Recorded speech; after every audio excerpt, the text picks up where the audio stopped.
Good evening, ladies and gentlemen. It's Ron with no camera, and we are live on the Sean Atwood channel with Awaken with the one and only Beverli Rhodes and the wonderful Asria. Now, I have to apologize to everybody. My daughter kept me up all night. I have not slept. I am burnt out and done in. So the ladies are going to be running the ship this evening, and I'm going to go and pass out. I just wanted to say hi to everybody, make sure everybody's okay, and really just thank you all for just being an awesome community. You're just next level, and I've got a few things planned for you guys for tomorrow's shows. I'm going to pull some cards. We're going to do some bits and bobs, make up to those who we're looking forward to that this evening. So I do not have the energy levels to deal with the emotions of your worst moment in your life and me feeling it and then having to talk about it on the internet. Do you know what I mean? So it's a real fun talent that I'm developing here. But Miss Beverli Rhodes, how are you this evening? How are things other than being a new TikTok sensation? The smoky-eyed bandit. Well, I don't know about that. I'm with you. Well, yeah, I did my very first ever TikTok live today, which was a lot of fun. Made a lot of mistakes. Didn't even know how to switch it off, so that's good.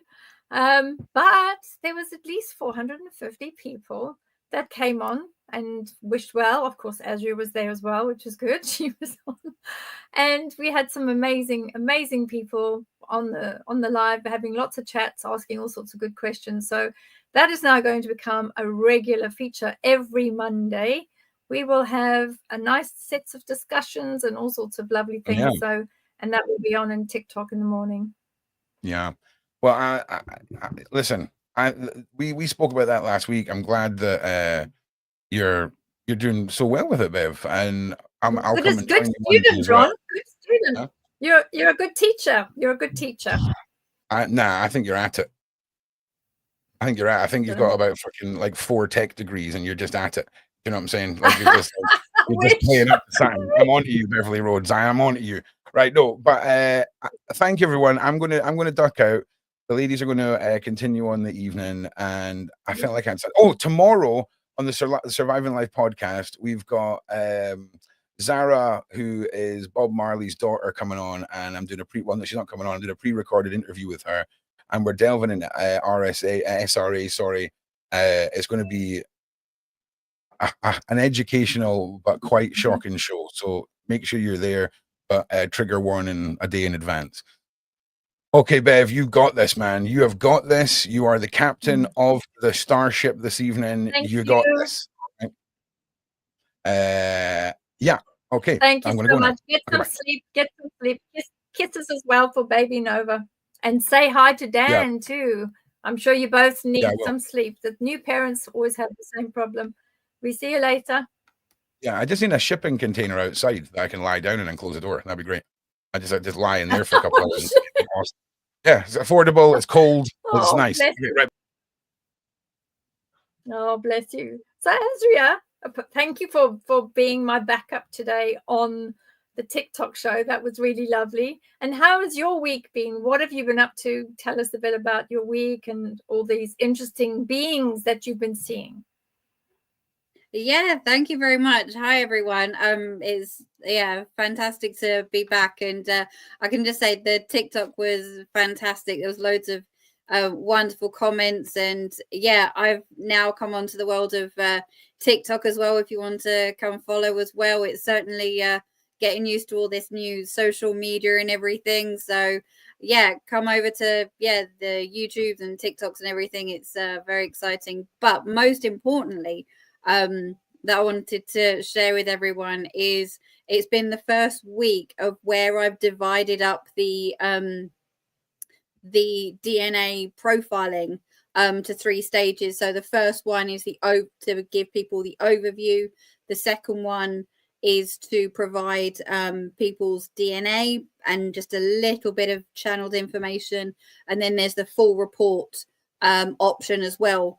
And it has really been suiting people down to the ground. So just to kind of start people off on their journeys, to kind of give them an idea of what DNA they have in there, that they can start tuning in and tuning into those abilities, using that free will in order to say to yourself, that is the ability I want, that is the behavior that I want to bring forward into this new time. Of course, we're in the equinox, spring equinox today, so definitely a time of new beginnings. And just one other thing in regards to the amazing beings that Beverli alluded to there, which will be going in the book. And I know I've been talking about it for a while, but we're nearly there.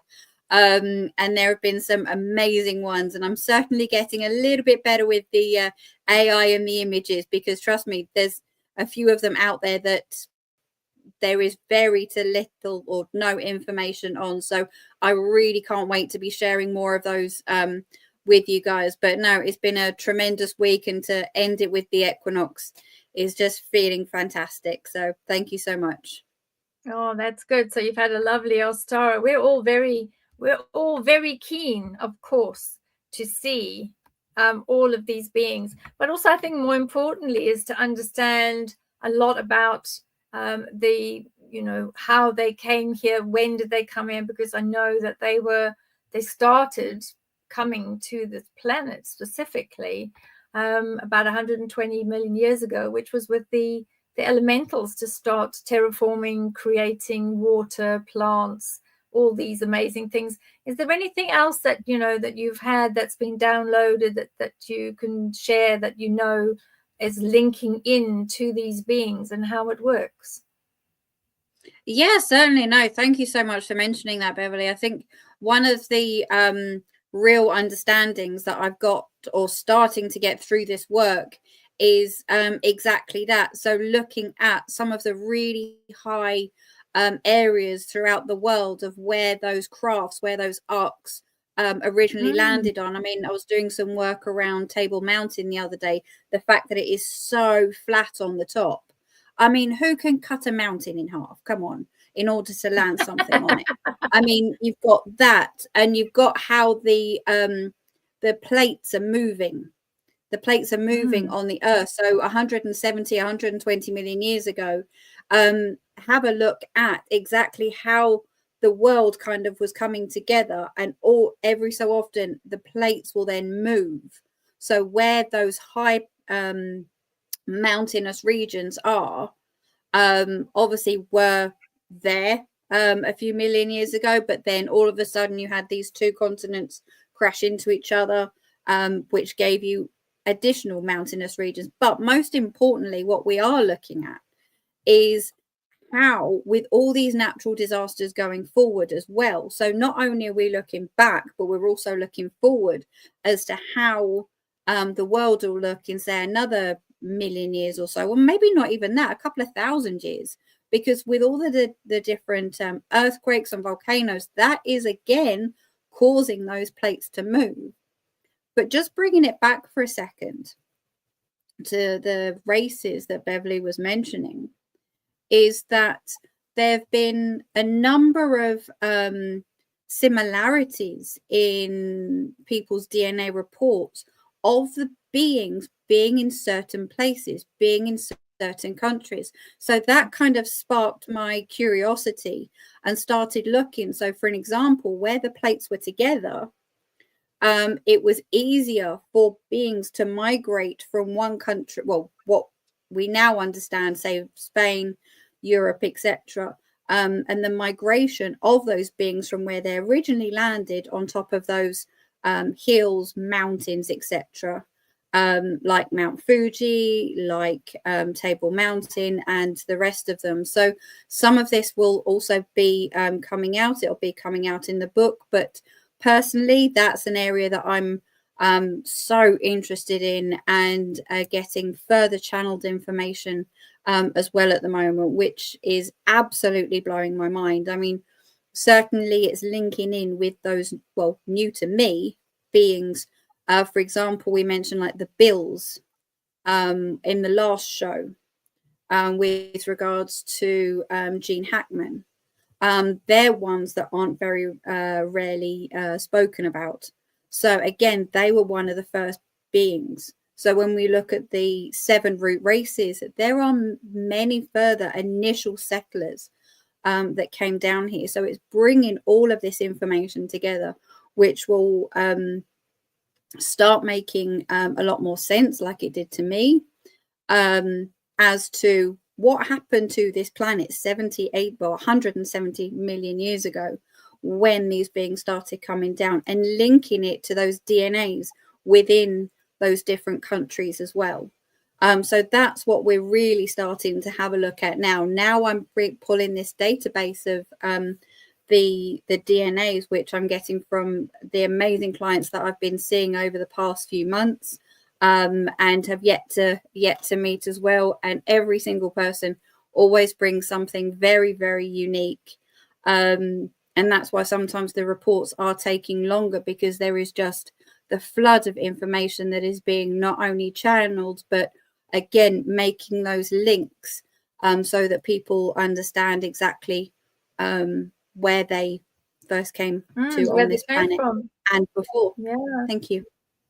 That's really good. And I think it will be quite interesting, you know, if you're able at some point to take the overall view of what the Earth looked like all those years ago, maybe even, you know, 30 million or 70 million years ago, and to plot on that, you know, where the Himalayas would be, where Mount Kailash would be, which is where the Bills came in, and all these other highest areas all around the world, you know, the Himalayas and Everest and all these particular pieces, Mount Fuji, and various mountain ranges and things in America and the sub-Saharan regions, etc. All of that, and to perhaps look at all of the beings and the species that you personally have had downloads about and you've seen, because they've appeared to you.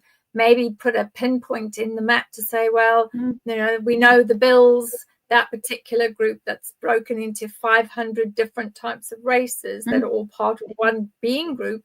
We know those came from Mount Kailash, and have that Mount Kailash with a dot in it or a pin in it and say, well, these are they, and these are all of the other ones, and this is where they came from.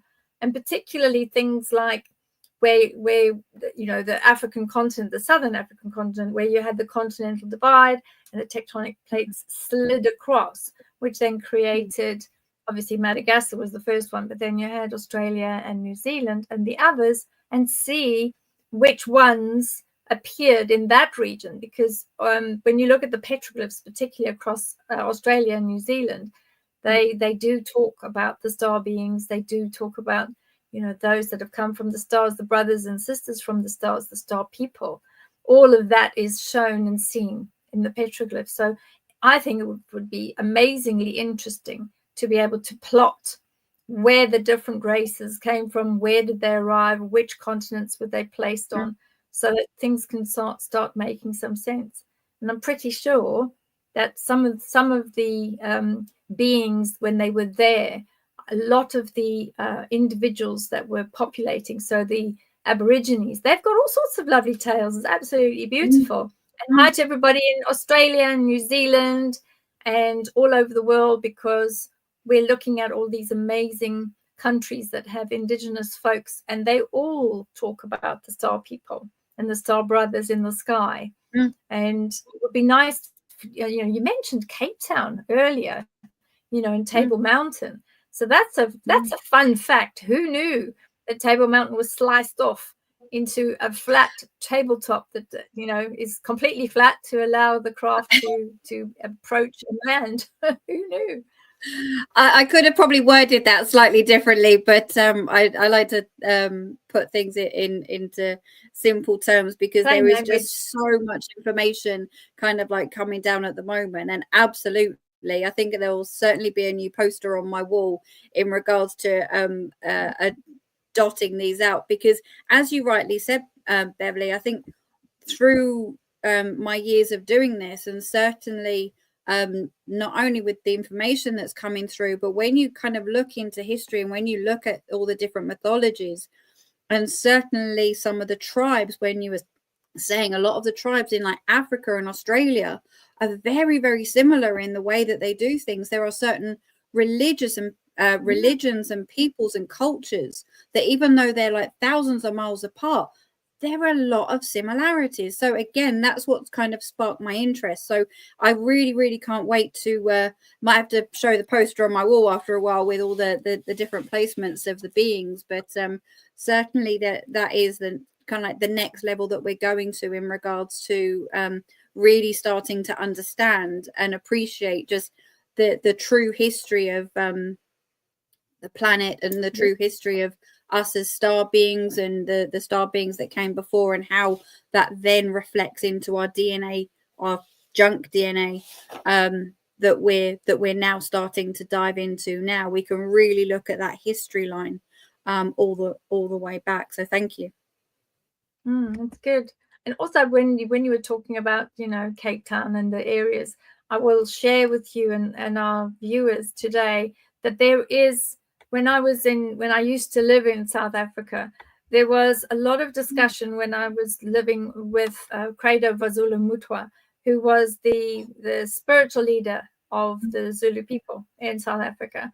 And he used to talk openly about the part of their legends and their myths at the time was that they believed, that Zulu people believed, that they arrived into the African continent in the belly of a dragon, which I thought was amazing. And I said to Credo, I said, you know, why do you say the belly of a dragon? And he said, because all of the different peoples of Africa came into the belly of the dragon. They were loaded onto the belly of the dragon because they had decided that they would colonize another planet somewhere else. And the dragon then flew down to Earth and landed on the top of a very big mountain, and everybody disembarked. So I just was, when you were saying to me now about, you know, the Table Mountain, the flat one, and I never did actually ask Credo. Unfortunately, he's no longer with us. He's transitioned into the fifth dimension. I never asked him when he was talking about the dragon and the dragon's belly and all the paintings he did and everything. I never asked him, you know, which mountain, you know, explain to me where it was and that. And of course, now it's too late to ask him. But it just seems to now, with all the stories I know that I was told when in Africa, that seems to really resonate extremely well with, you know, Cape Town, Table Mountain, all those good things. I'm really looking forward to your book. It's going to be awesome. So we also have got, I see we've got a shout out to the Colombian friend who's joining us. And we've got some amazing people in the chat that are from different countries. So we've got New Zealand and Germany and Finland and obviously America too, which is great. And we've got some lovely people just saying hello, which is perfect. So our Ron is having lack of sleep due to baby Nova keeping him awake, and the lovely Dan awake all night. Gosh, yeah, I remember those days. So it's one of those where you remember them vaguely. But I mean, my eldest is 46 years old now, so it's a very long time ago. It's a very long time ago. So I hope everyone's been having a lovely day, and I'm sure that the moon and everything that's out there is definitely going to be absolutely beautiful. Oh, look at this now. Somebody said to Ron, if you're listening, Ron, please, it'll never change. And you know that it won't. And that's just doing what is right for little Nova. That's fantastic. So I think what we'll also do is we're going to do sort of, before we move on to Asria's review of all of the images and understandings of the DNA specifically, I'm going to share with everyone today the information around Jennifer Anderson specifically. So Jennifer Anderson's energy has changed. And if you have a look at this energy swipe here, this is one of the ones that I did earlier when I started looking at her. She has now developed a very widened energy field. The toroidal field is encompassing this. I didn't actually draw it in because I wanted to concentrate on how she's moving her energy points with her hands and within her palms, but also that her energy within her chest itself, that energy has expanded tremendously. So that means that she's growing and she's feeling more. And as part of that move forward, she's allowing that energy to permeate her body, move forward, and then explode literally out of the top of her head, which is giving tremendous energy bursts to someone special. So part of her energy field is very definitely changing. So I'm not sure whether I don't know much about her background, but she might have had a situation where she perhaps wasn't that happy. But when we start looking at her energies now, and the fact that it is a bright purple, mauve, and very white light with lots of pink. Now, anyone that knows anything about auras knows that the pink and the pale pink color is awesome because it does bring about a loving environment. It's a bit like the rose quartz, when you want to increase loving energies around someone, you buy them the rose quartz, you give them the rose quartz because that's giving that energy of love. So this shows with the Jennifer Aniston energy that there's a lot of bursts, a lot of pinks, a lot of mauves, and really positive energy. So I think this time there will be love coming towards her, love going in within herself. And I think that she might even feel a bit more love towards herself, because I think part of that was learning to love herself, which is a new thing for her as well. Asria, do you want to make a comment about the colors? Is there anything that looks specifically comforting to you, or have you got any comments? Because I know that you work with energy when you do your chakra cleansing.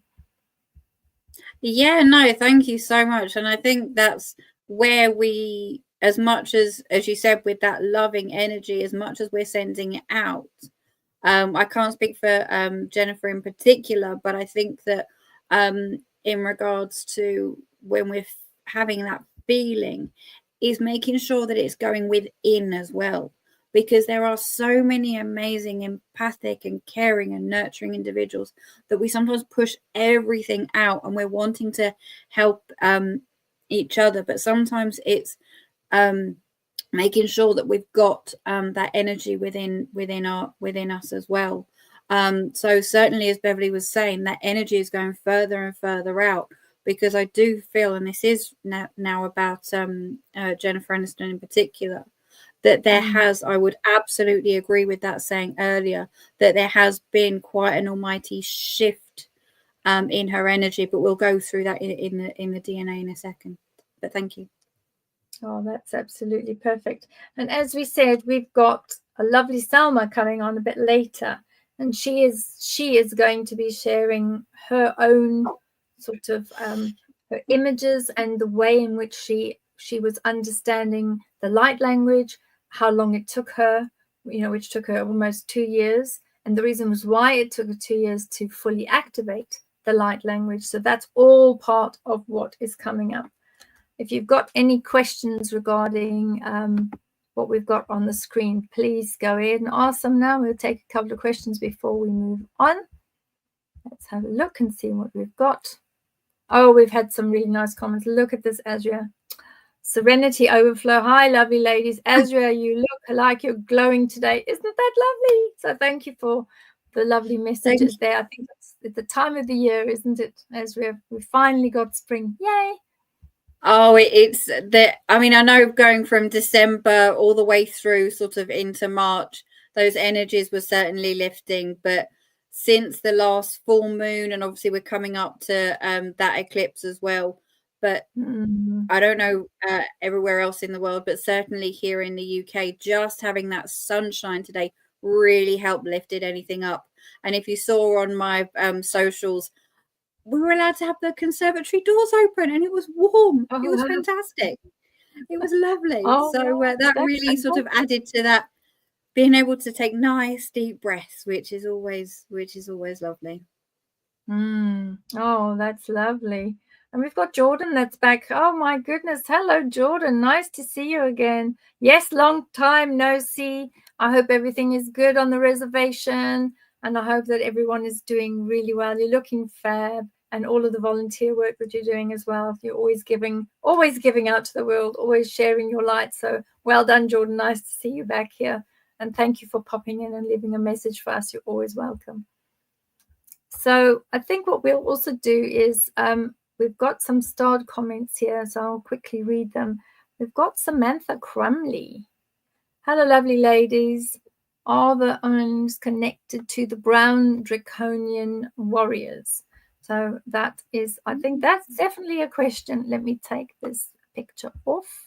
There we go. See, this is what happens when Ron's not here. I don't always press the right buttons, so bear with me. But I pressed the right button that time. Phew. There we go. Are the Owens connected to the brown draconian warriors? So I don't know whether you've come across them yet, for Samantha Crumley. The name sounds very familiar, but certainly with the Draconians, like with many of the races, there are species. There are different races within them. And we were saying about the bills earlier. I mean, there's over 500. So at the moment, we are looking at every single race possible, but I must absolutely confess, hands up, that is not one I have heard of. Definitely the Draconian Warriors. I mean, you've got the Browns, you've got various others that I'm not going to even try and say live on air because I butcher most of the words. But no, hands up on that one. I have not heard of those. Beverli, I'm not too sure. Yeah, I'm sure you have, but that's not a one that I've heard of. But I'd very much like to know more and maybe see an image of those as well. So yeah, please do feel free to get in contact and share that information. Thank you. I don't know where there would be images because I haven't really seen any images. No. I've seen some images of some of the brown warriors.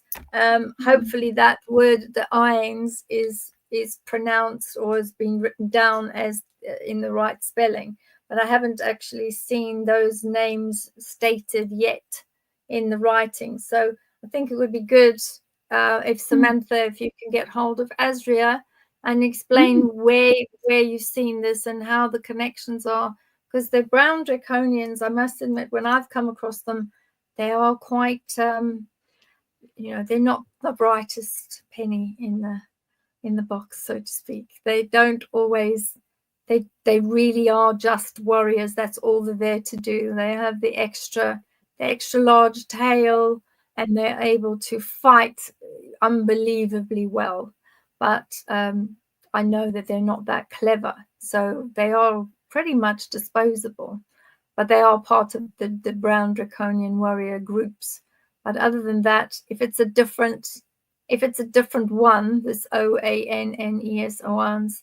If they're a different type, I would love to find out, where were they mentioned and which references that they're mentioning it, because then that's certainly one that you can add in, isn't it, Asria, to the brown draconians? Yeah, absolutely. And I'm so sorry, Samantha, that your name has just come into my mind. Yes, we have linked up before. So yeah, let's have some time outside of this as well, definitely. So thank you so much for the question, and I look forward to reconnecting with you again and I very much enjoyed our conversation. Sorry it took me a minute there to pick up on the name. So yeah, thank you so much, lovely, for the question, and yeah, I look forward to our conversations carrying on. So you do know who Samantha is? Yes. Oh, yes. That's good. Sorry, well done. It took me a second. I do apologize. Take a while for the penny to drop.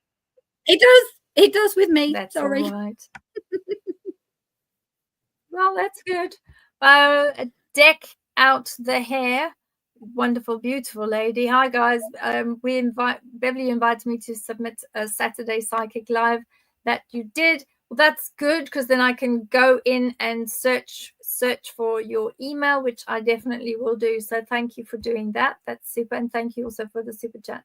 So we've got other ones as well. And of course, this is the Asria's website. So have a look at some. Are you going to be publishing on your website, all these other individuals? I mean, you've done Big Homie, his DNA, the DNA there. You did Jaguar Wright's DNA. I think you've done quite a few individuals, sort of alien DNA. Do you think at some time you're going to publish, some of those original findings? Obviously not all the personal stuff, because that's personal to Homie and that's personal to Jaguar.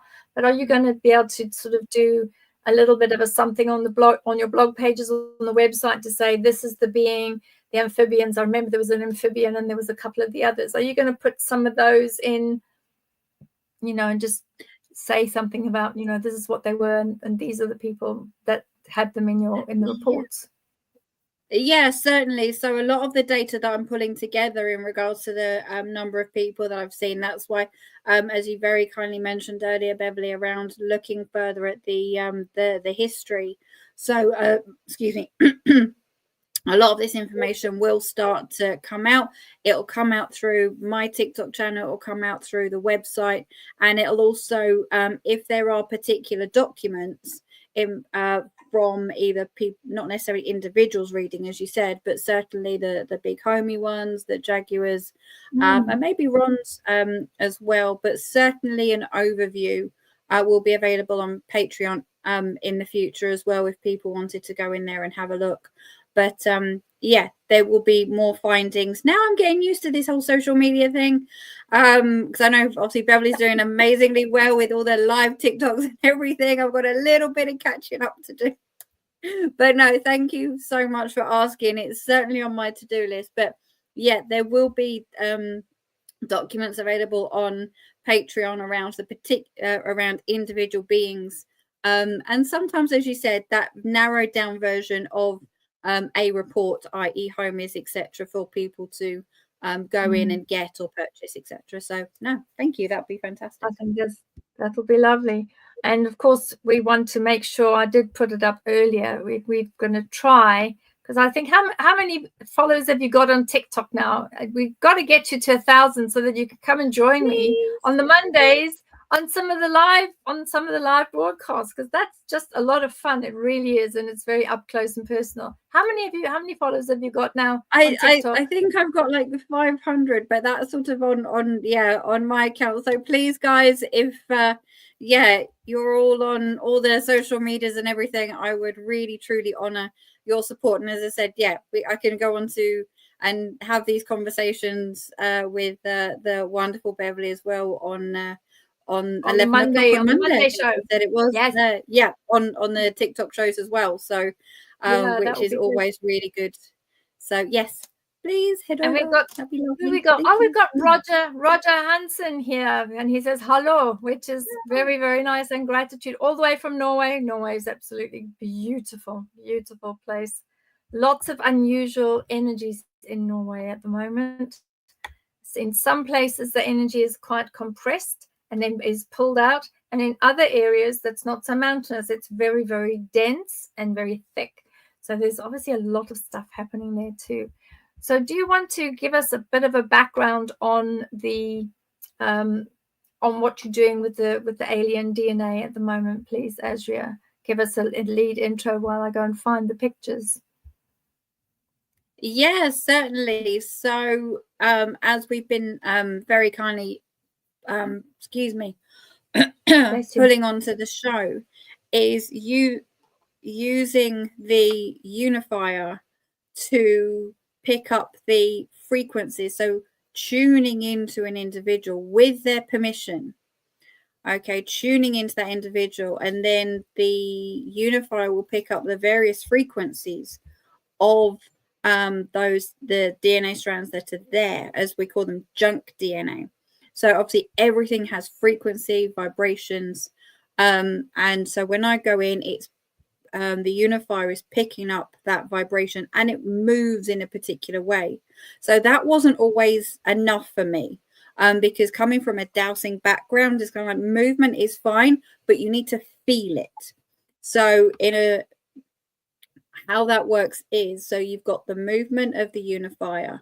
You then have the feeling that I get within myself. So each particular being, after the 3 to 4 years that I've been doing this for, has a particular feeling. The worst one is always the reptilian. And you can probably guess, I go cold, literally from head to foot. Not a nice thing. But most importantly, the being 9 times out of 10 will show themselves. There is a collective of 25 different races that I've been working with for I said the past few years, and if it is one of them, they will step forward. However, if it is a race or a being that is not part of the collective, they will sometimes show themselves, whether it's just a face, whether it's part of a face, and I will get a name. I'm not going to even try and butcher half of the names, as I said on this live program. But one of the most wonderful experiences I did have was with a dragon, which I've spoken about on previous shows.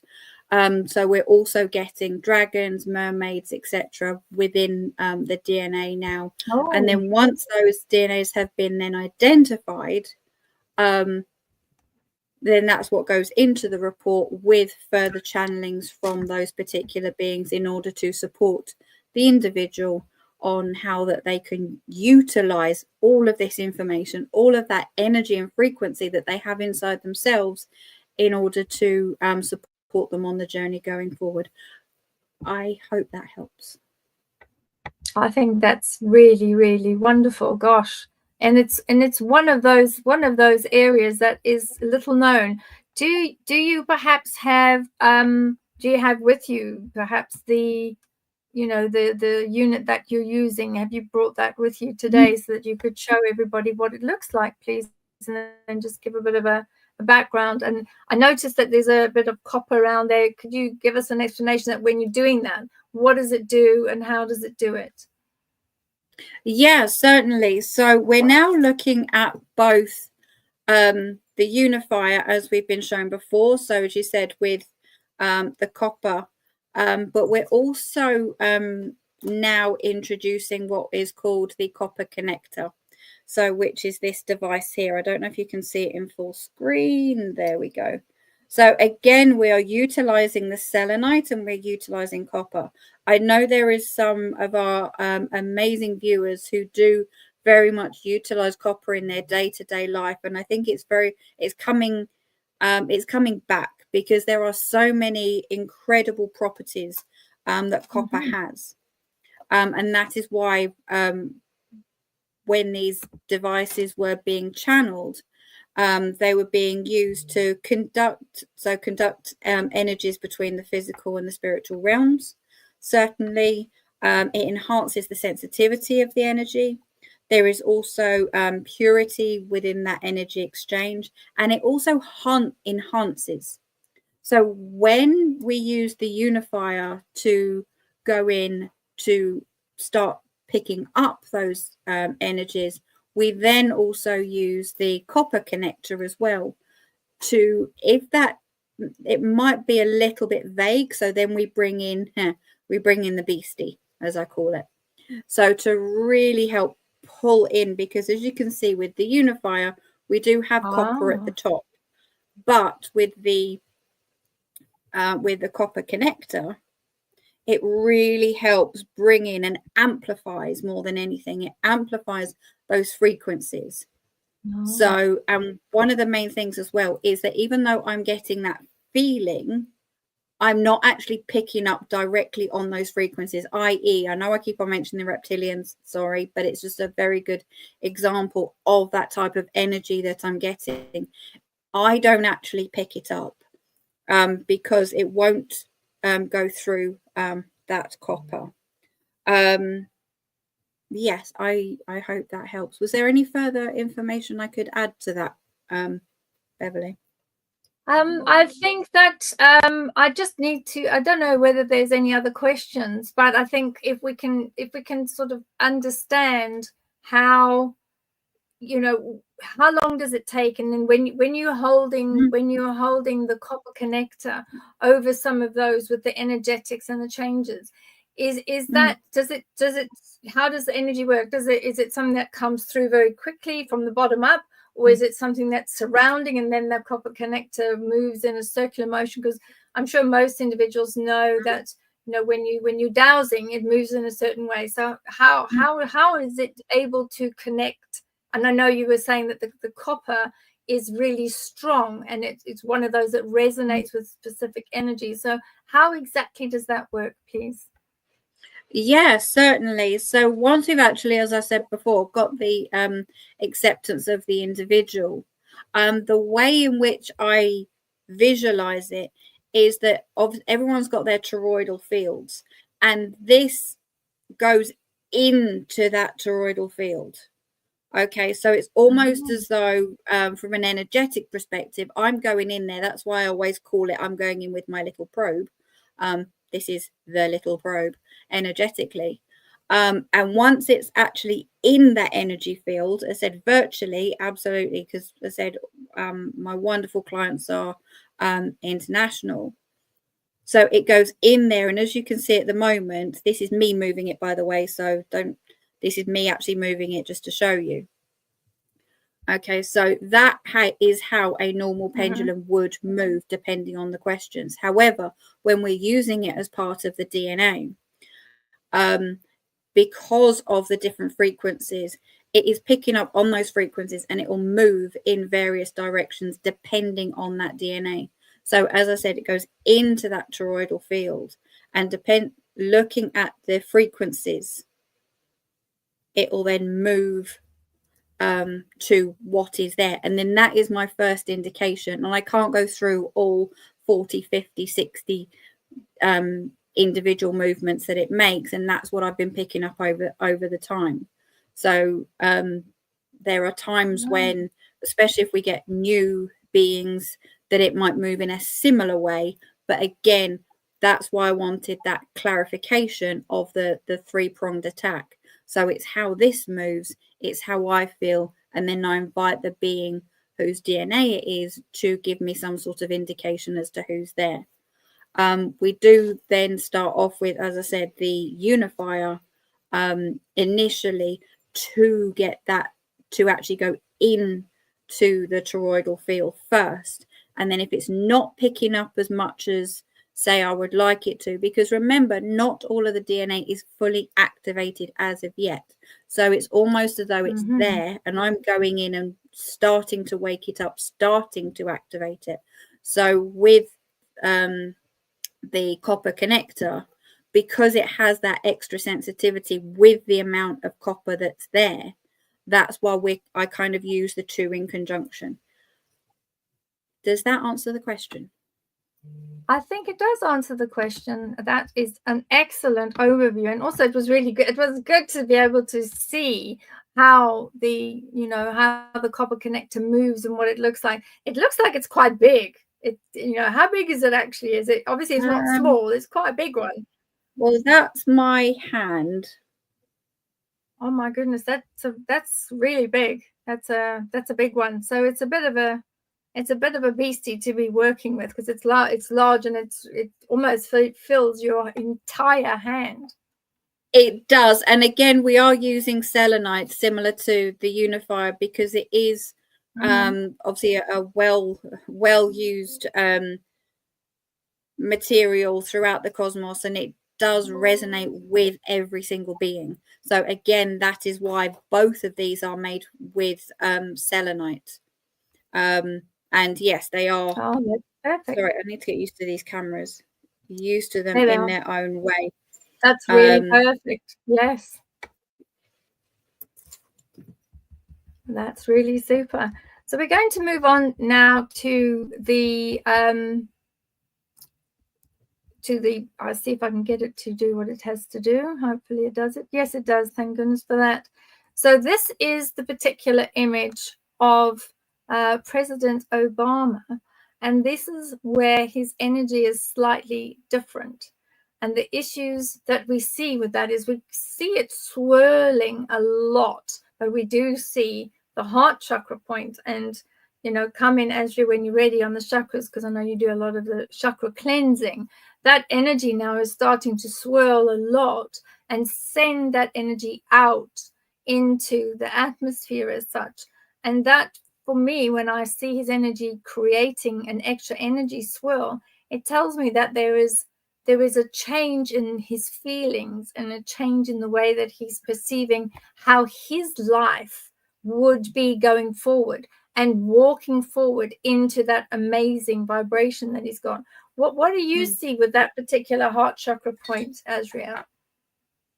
Yeah, I would agree wholeheartedly with that, and certainly with the DNA that we were picking up, because I really do feel that there has been, even if you look at his overall sort of demeanor and the way that he holds himself now, that there has been that change within him, and he is very much kind of like looking at that life of not necessarily in the spotlight anymore, but certainly kind of going into old age, is how that is going to then sit, how that is then going to feel. But looking at, as I said, we look at mainly the seven major chakras and how we can look at unblocking them if there's any attachments. And I didn't necessarily go into that level of detail, but certainly there was an awful lot of movement in regards to sort of change around not only the heart,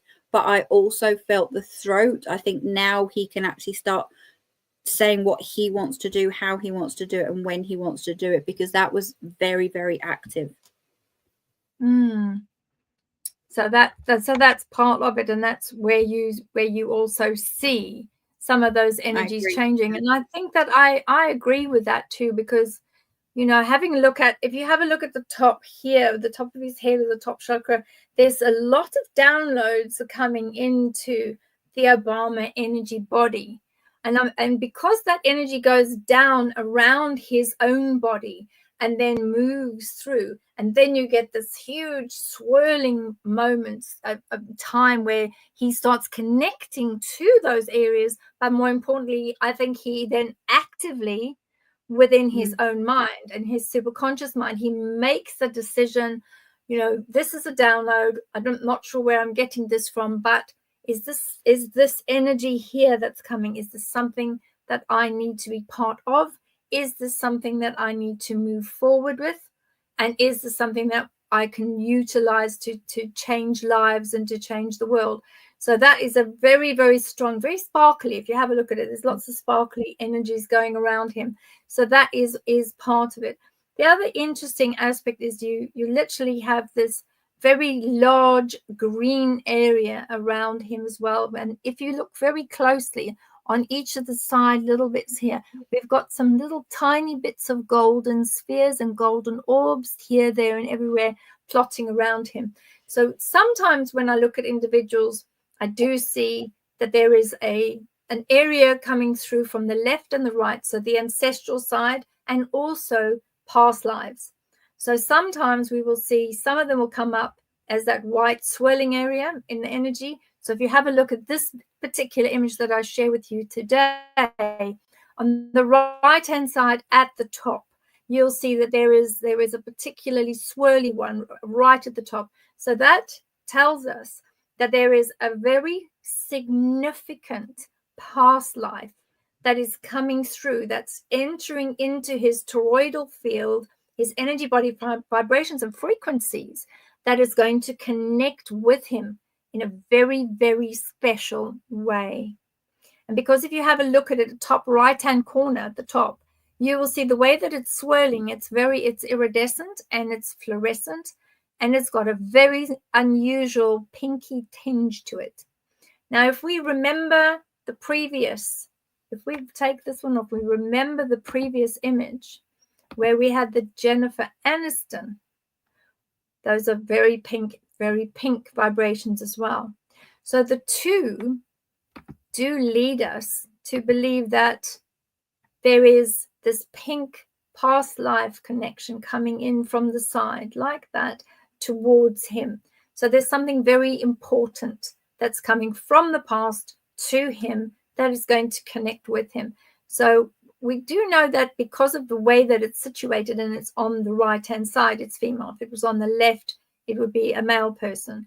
So we know that this person is a female person that's coming in, that has walked the walk with the president in a past life, that is female, and that is going to move forward and maybe walk with him.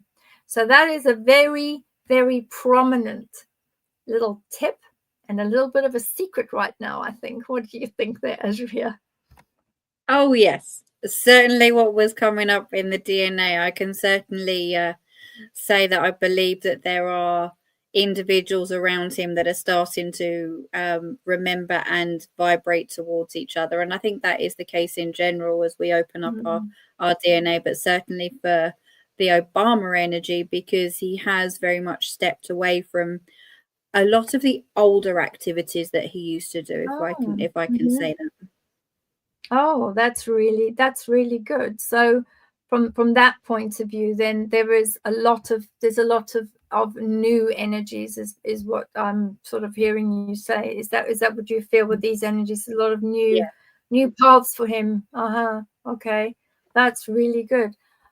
We've also got on the left, we've got a couple of these. If you look at the top, on the top left hand side, we've got a very large golden ball. So there's something really new that he's going to participate in, and it's to do with a male person, and it's something that he will participate in. It's golden, so it's very positive. It's something he's going to try to do something specific to either help the world or do something around water or services or children or something in that way, which is golden, to try and help as much as he can.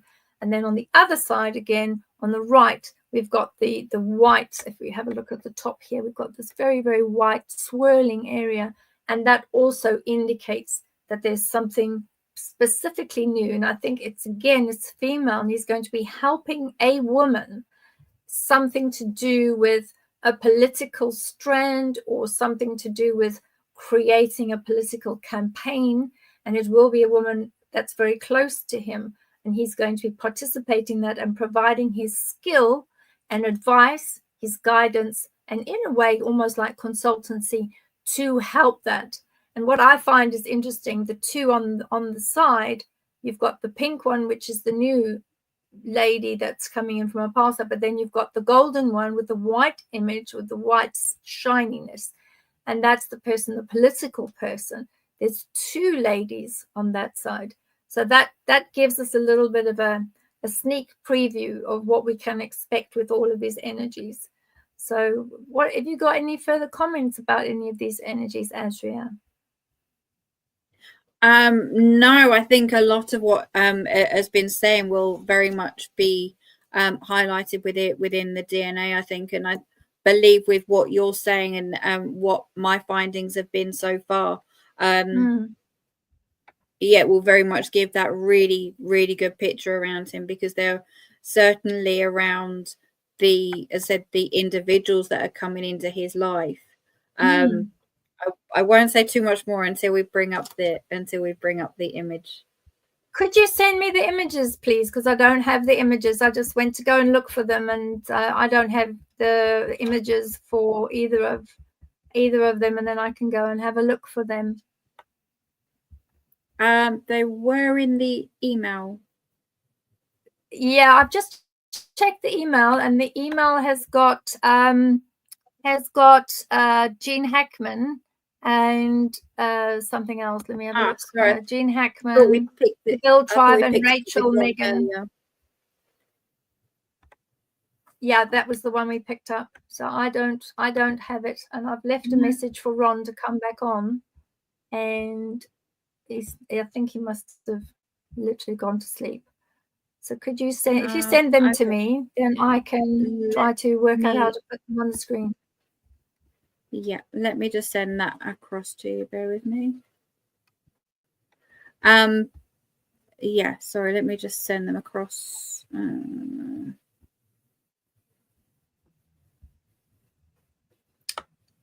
So we've got some really nice love to know. Oh, we've got a viewer that has said to us, a new iPad needs new words. Yes, isn't that true? Gosh, it's always difficult.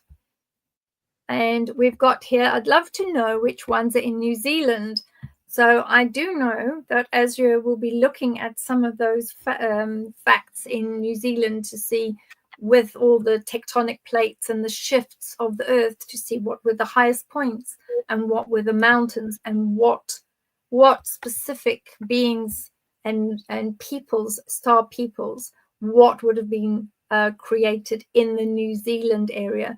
Because I had mentioned earlier, a lot of the petroglyphs and all of the information. And also, I think too, I've had a couple of lovely clients that have come from New Zealand, and they had mentioned some of the stories of the ancient peoples. And also they had said that a lot of the different tribes talk about and mention that there are people that came from the stars and what they looked like. And this seems to be passed down generation to generation, which is absolutely amazing. And I think they'd sent a couple of pictures through. So I think the next time that Asria and I, possibly next week, we'll have a look and do some of the New Zealand tribes and have a look and see if we can see which ones of the star beings would have made entrance in that particular area, because they are very, very different. So thank you, Kiki Pure Joy Kiwi. Wow. Thank you for that question. It's really good. Oh, and thank you for turning on Be Kind to All, turning on the notifications. That's good. It's going to be lots of fun, I'm quite sure. I'm sorry you can't stay, Rosebud. You always give us lots of questions too. So whatever you're doing, have a good evening. And we're getting a lot of New Zealand. That should be in your inbox, Bev. Oh, that's good. I'm going to go and look. Here we go. So in the meantime, could you explain when you were working on both of these files? Now that we've seen the energy, how does the energy, and were there any likenesses between the two individuals? Because now we see the two pink pieces. While I go and try to work out technology. I very much really love those images. They're really quite something. And I think obviously looking from the energy perspective, but remember, when we're going right into that toroidal field, I do need the permission of the individual. So please remember, guys, that when we are looking at the celebrities, we do not have their permission. So it is very much an outer look. So I can go as close to it as I possibly can and then see what I'm picking up from there. So we don't go into any level of detail with these guys, because obviously they are human beings. Everyone has their free will, and I don't cross that line in my work. So obviously we do not have that acceptance. However, we can, as I said, go up to a certain point in order to try and pick up those frequencies. And with these two individuals, they're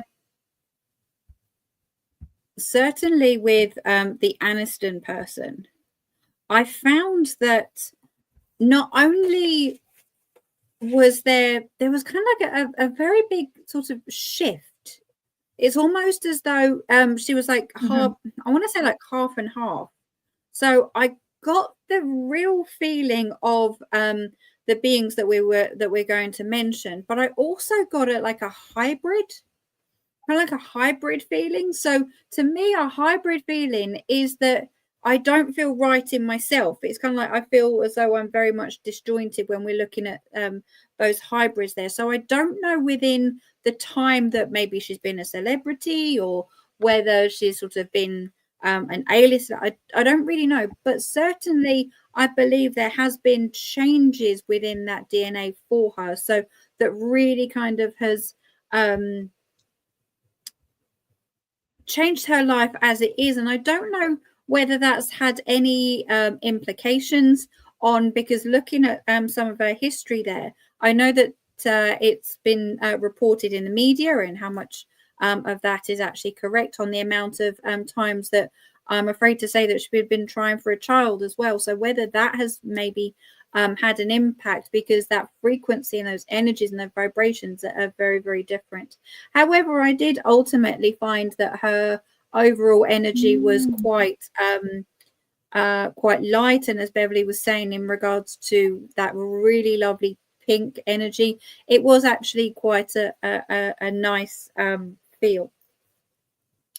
So when we're talking about the that's good.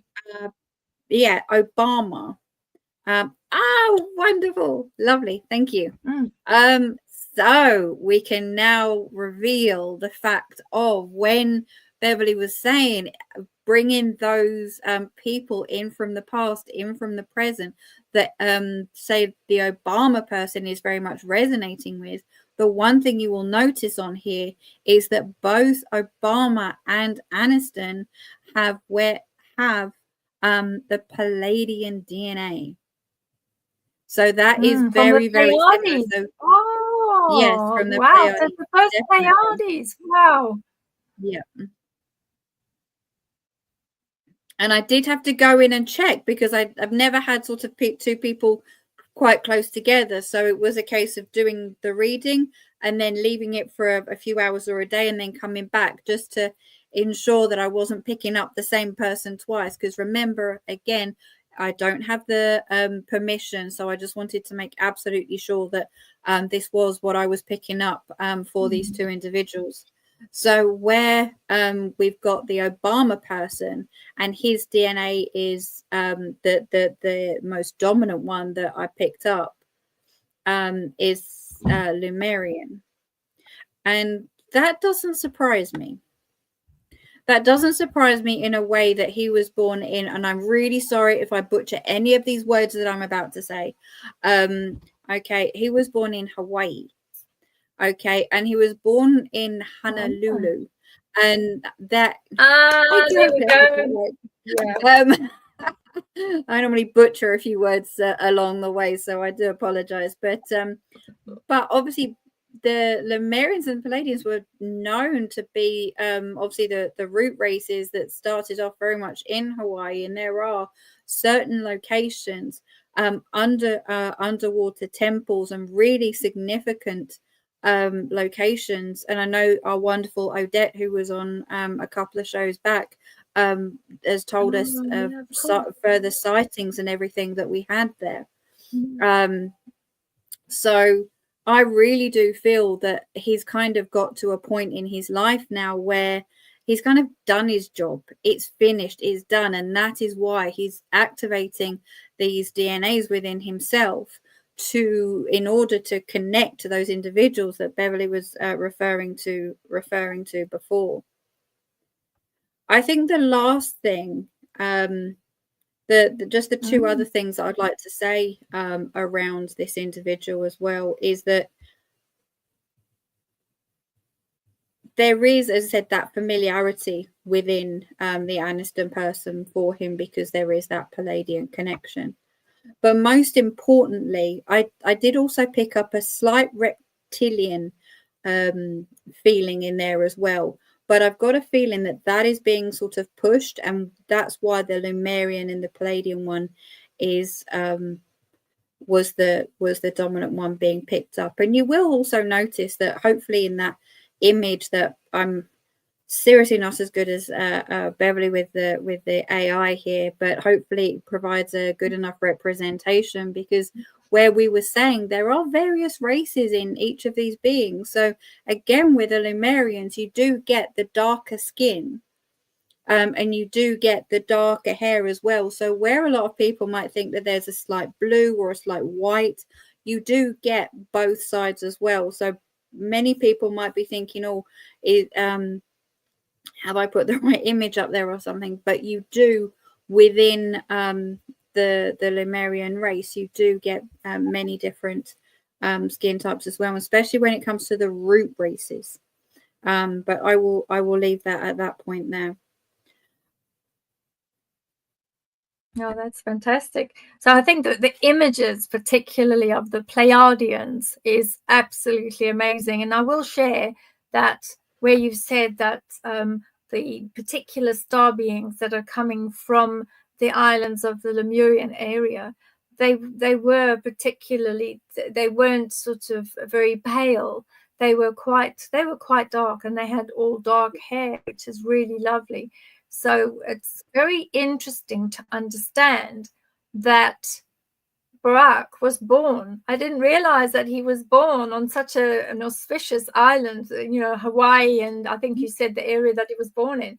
So, he has all that amazing Lemurian energy, which is absolutely perfect, and it resonates extremely well. So these are very, very beautiful images, absolutely beautiful images. And I think those two people, out of all the people that we could have asked you to look at today, was that they both have Pleiadians in the background.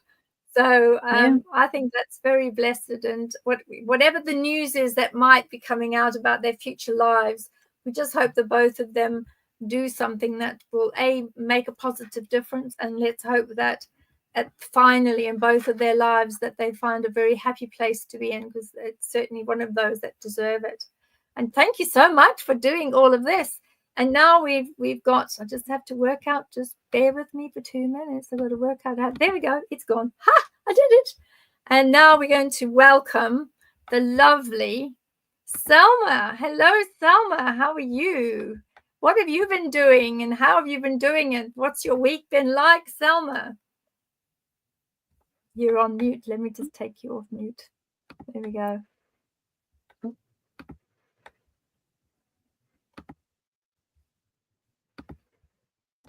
You're on mute, Selma.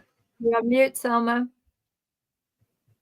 I can't unmute hi. you. Now, you hear me now? We can hear you now. Yes, thank you. Technology also not really friends, So, yeah. Yeah, nice. So what have you been doing? What have you been doing this week? Yeah, I've just been, I've been like busy with work and studying, and just had my Yin Nidra session that I'm giving every week. It makes so much fun, like to put people half asleep and like to guide them through the process. It's really nice. And yeah, what else? I mean, like this week I had a personal lesson to learn. Sometimes you learn in a good way and sometimes you learn in a not so nice way.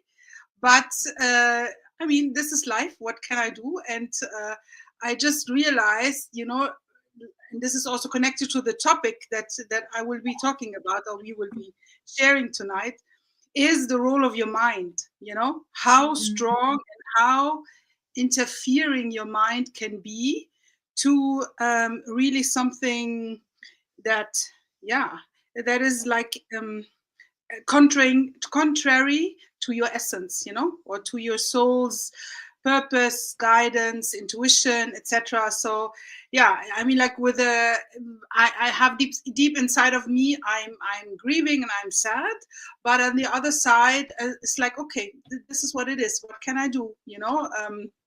I have to move on and I have to like make the best out of it and like learn to trust my intuition and my inner voice and my inner guidance, or the guidance of my higher self, much, much more than the limitation of my mind. Does not mean that I'm not using my mind. Of course not. It's there for a reason. But the other part, and this is also connected to the light language, and also to the DNA activation and like getting into that identity of yours, where you have to like really get away from the limitations of your mind and more into the wideness of your soul, of your intuition, of your heart. So yeah, that was a very long and deep answer to your question. It was a big lesson. It was a big lesson for you by the sounds of it, because it obviously resonated with you, our lovely Selma. It was difficult for you. So, but I think, when we're looking at light warriors and light individuals, that bringers of light, and those that are the keeper of the wisdom, the time period now is that we cannot afford to lose any days anymore. And if it was necessary for a difficult lesson for you, your energy is very good and you've learned the lesson, and it's like we say over here, the penny has dropped. So that means the knowledge and the information has dropped into your mind. So they've made it as clear as they possibly could. So I know it was a difficult lesson, but at least you've learned it. Yeah, good. Yeah, I learned it. Yeah. So if we want to know about the question. Yeah, one of many lessons in my life, it's like always like ding, ding, ding, ding, like a ping pong, or like, no, not a ping pong, like a squash ball. You know how a squash ball goes in the squash ball? It's like, yes, I've seen it. Oh my goodness. It's like so random, bam, bam, bam, bam, bam, bam, bam, in like milliseconds. And this is what life has been doing with me, like 49 years, You know, I'm turning 50 this year. So, yeah, but I think Goodness this me, lesson really? week, sorry? 50. You're turning 50 this year. Oh my word. Big five this year. Yeah. Wow, So fantastic. Congratulations. Wow. thank you. So I think the lesson this week is like more of like a deep insight, an aha moment, rather than a real life lesson, you know. But I think it's the one that shifts. But it's the one that shifts, you know. So yeah, that's the main thing. So today, what we're going to be sharing with all our viewers, and what we're going to be saying with our viewers and all of the lovely people in the chat, we're going to be talking about and ask any questions that you would like about light language. So firstly, let me say that usually it's necessary, unless you're extremely gifted and you are born activated already, because some people are, you generally get activated. For myself, I was activated in 1963. And the first times that I utilized the light language in the late 70s, people looked at me and thought, this is a very odd language. Some people thought that I was speaking Greek, which is interesting. I do speak Greek, which is fine. And I noticed we've got a few people in the chat that are from Greek. So, Yasa, Sisi, Kala. And what we've got is a different types of language. But also in those years in the 70s, a lot of individuals said to me, oh, it sounds like you are creating the image of this type of energy that's coming through you. And it sounds like you're actually doing a very ecclesiastical, baptistic-like language. And in those days, it used to be called, you were speaking in tongues. And then they used to say, it sounds like it's something that you've acquired through going to church. So I then decided that rather than cause any ructions, I would not do it openly with anyone else. I would just use those languages with specific people. So we're going to ask our lovely Selma to give us an idea, please, of, you know, what is the background with light language. Tell us as much as you can. Assume that most of our viewers and individuals that will be watching this in the equinox, the spring equinox, what can you tell us about it? Where does it come from? How does it work? All the beautiful things that you learn, and then later on we'll ask you to do a little bit of light language, if possible, with our lovely Asria, because she's got great energy. So take it away, Selma. Go on. Right, like all pinkish and rosé. It's really beautiful. Very, very nice. I know. Yeah, very nice. Well, where to start? I mean, like, first of all, it's light language in terms of dark and light, no? So it's not dark language, it's light language. So it's not not heavy or light, it's dark or light. So it's light language. It's also called the voice of your soul or your star language. You can, like, you know, name it also this star language, voice of your soul, your light language. And this is the language of your highest galactic identity. Okay, like what Asria is doing, like the DNA of your galactic identity. This is what your soul and voice of your soul language is, the light language, the star language. This is what it is. So how does it work? There is no, like, say, like when you go to country of France or like to Greece, you know, you speak Greek, and France you speak French. It's not similar in the multi-dimensional dimension. In the galactic dimension. You cannot say, oh, I'm going to the planet Sirius or the star Sirius, and I'm going to Venus and I'm speaking Venusian or I'm speaking Syrian. This is not what your light or star language is. Your light language is very specific and individualistic to you. It's from you, it's for you, and it's to you. So when I say a word like Eyoma, you know, it does not mean I cannot translate it in a linear way. It doesn't mean like, oh, good day. You know, it does not work like this, because light language is based on sounds, frequency, and vibration.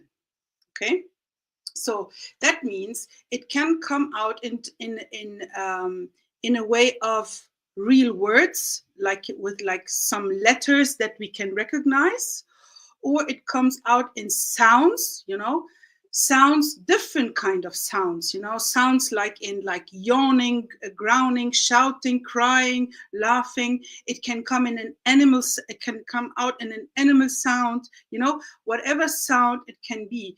Like similar, for example, the people who speak Afrikaans, you know, the Afrikaans, they have a sound, they do this knocking sound. I don't know exactly how it's named, but It's a, even sorry, it's a, I speak exactly. Afrikaans as well. It's a, Exactly, but I don't know how you call it. How you, what does it? You know, I don't know.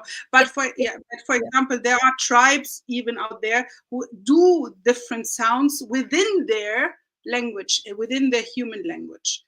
And then you have vibration. And vibration could be that you like, just like you feel the way I say it, you know, or like I maybe something comes out as in a singing way.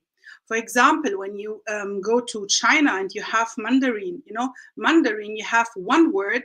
When you pronounce it in different tonalities, 4 different tonalities, it means 4 different words, you know, like ma, ma, ma, you know. One is mother, the other is horse, and the other 2 I forgot, you know. But there are 4 different tonalities. So you can relate light or star language even in the language we are speaking, that is understandable amongst the human race on Earth. So it's nothing very far-fetched. That's actually what I wanted to say with it, that the star and light language, in its essence, it's not far-fetched from the languages we speak on Earth in different countries, tribes, and and communities even. So this is basically what it is. Does this answer your question? Oh, that's fantastic. Something? Why should you speak? No, I don't think you've left out. Yeah. Why? So what is the benefit of it? The benefit, because you could say, okay, Salma, I'm a human being. I mean, like, it's enough for me to speak 2 languages, you know, and like, to make my living and like to my human, my physical existence and experience already. But with this light language, because it's based on frequency, sound, and vibration, it has a lot of benefits.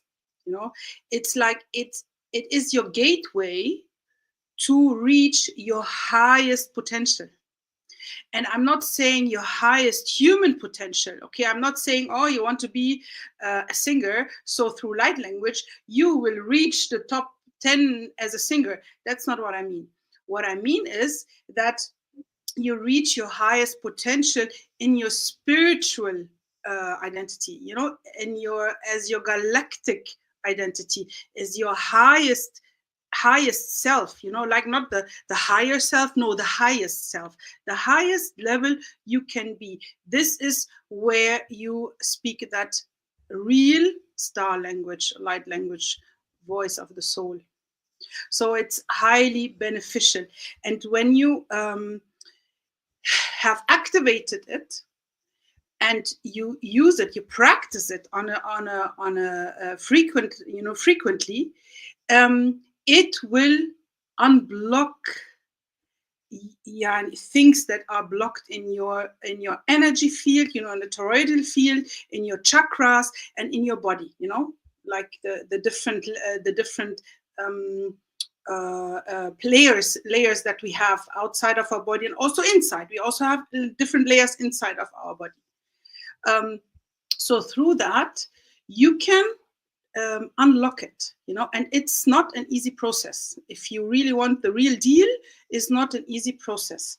And it's not a quick process. It's not a quick fix, you know, because you have to really go through that. It's almost like becoming a new human being with a different awareness and a different insight. And it's like a snake that sheds it's skin. This is how it is. This is how it was, at least for me, because I had a very, very high resistance. You know, my mind is a very strong mind, and it gets in the way a lot, got in the way a lot. So as you said before, it took me almost 2 years to really have activated. Activation, it was kind of quick, but really embodying. That's the word, embodiment, you know, to really embody and integrate, you know, this is to really like fully have it like in all the cells of your body, really feel it, live it, work it, breathe it, like really like get it just like this, and get through your intuition the meaning of the words. You know, sometimes I can, like when I talk in that language or let that language flow through me, let's say it this way, I can kind of like tell the person what it means. Sometimes I can't, but the person in front of me will feel it, you know, because it's vibration, it's sound. Similar to when you have sound healing, you know, how many sound healers are out there. When you go to the monks, you know, in Tibet or in Southeast Asia, for example, what do? They do like sounds and movements and what they do in the morning, you know, and the humming around and like with the gongs and the bells and I don't know what kind of sounds, because they know about the effect these vibrations and sounds and hummings, etc. have. And I tell you a funny story. Not a funny story. I tell you something funny. You know that there is within the communication field, you have a part that is called gewaltfreie Kommunikation. It's like a kind of communication that is without. I have a blackout with the English word. Without violence, non-violent communication. That's the word. Non-violent communication.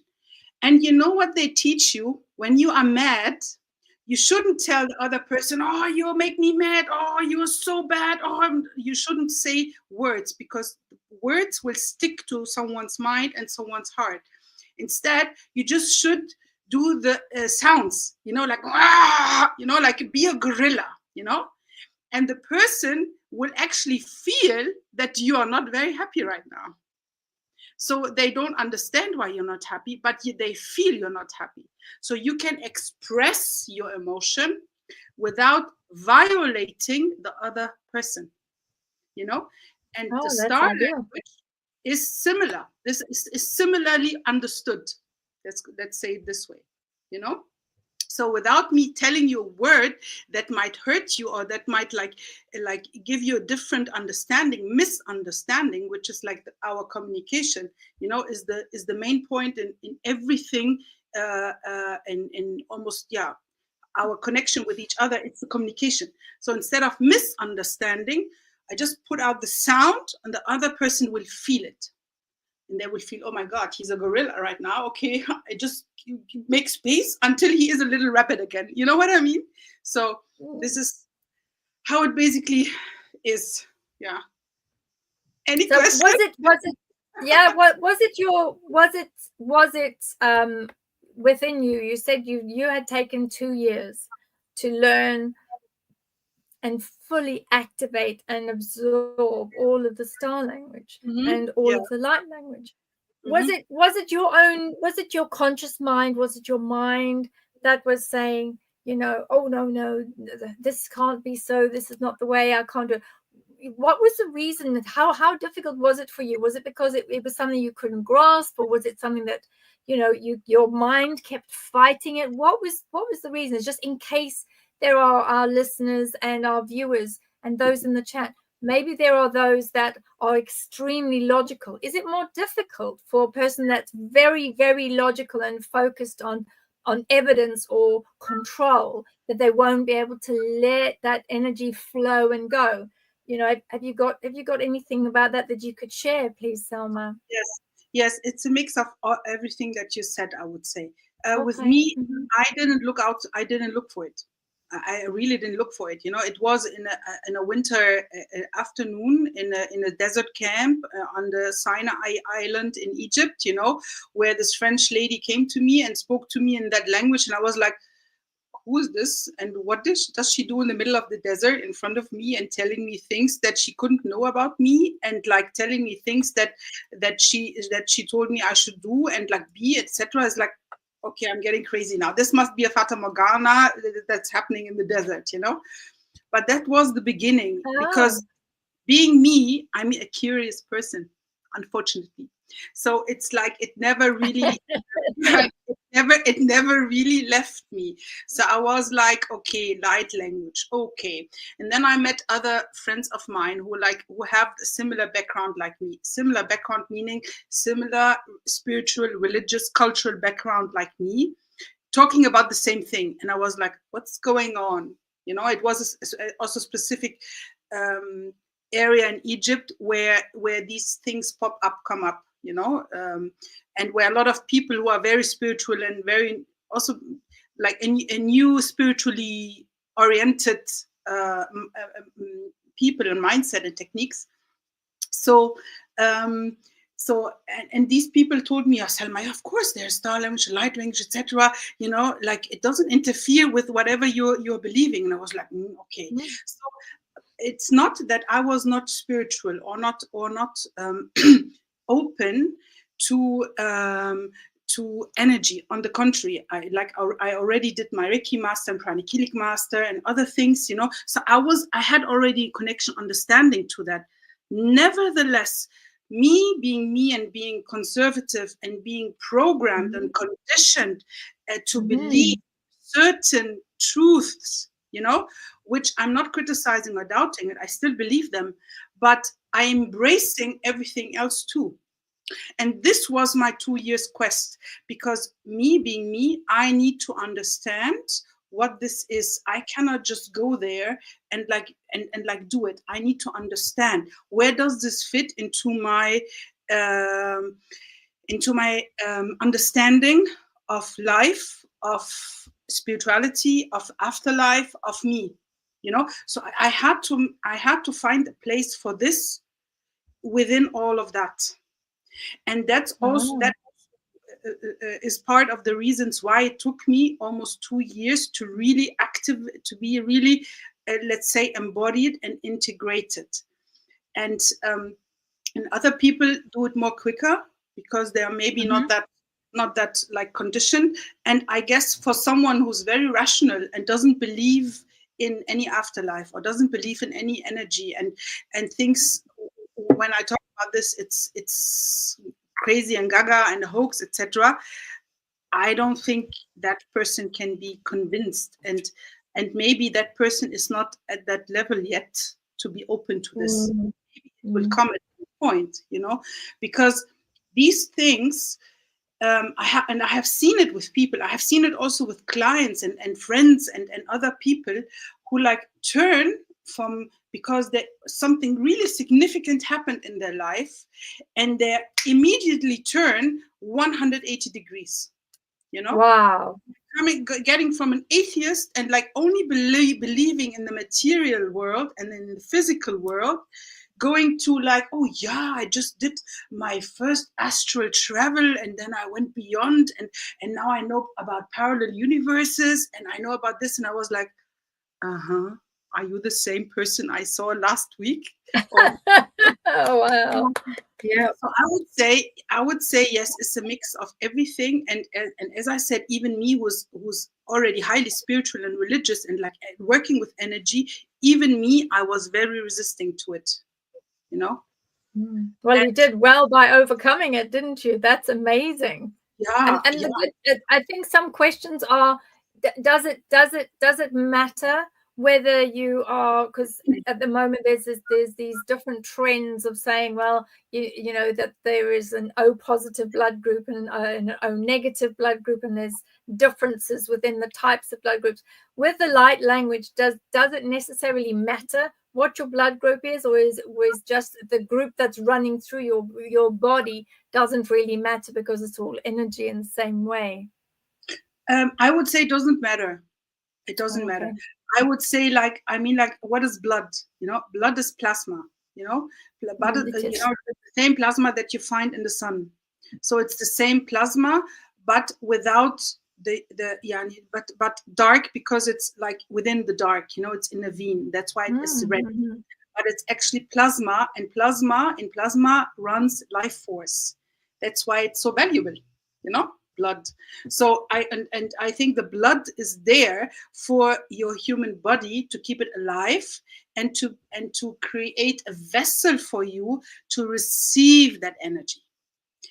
And you have to take care what kind of energy, you know. So I wouldn't say it matters, you know, at all, but it matters to the ability of your body to be able to receive energy, to handle energy, to like know how to like direct the energy that you're receiving.